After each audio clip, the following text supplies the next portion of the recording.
Այսօր ժամը 15:00-ի սահմաններում Տաշիր առևտրի կենտրոնի 3-րդ հարկում տեխնիկական սպասարկման հատվածում էլեկտրական մալուխների կարճ միացման հետևանքով առաջացել է հրդեհային իրավիճակ։ Ինչպես առաջին լրատվականի հետ զրույցում ասաց Տաշիր առևտրի կենտրոնի տնօրեն Լևոն Հակոբյանը, տեղեկացրել են բոլոր պատկան մարմիններին։ Շենքը որևէ վնասվածք չունի։ Զուտ տեխնիկական մասում ծխային իրավիճակ է առաջացել։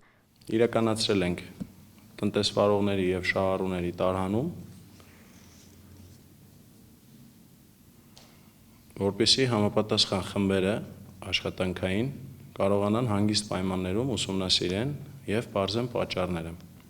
Լևոն Հակոբյանը հավելեց, որ շենքը գտնվում է աշխատանքային բնականոն հունի մեջ և վաղ առավոտվանից տաղավարները կրկին բաց կլինեն։ Վնասված ոչ մի տաղավար, ոչ մի հարթակ չունենք, հետևաբար նաև մարդկային կամ այլ վնասներ շենքը չի կրել։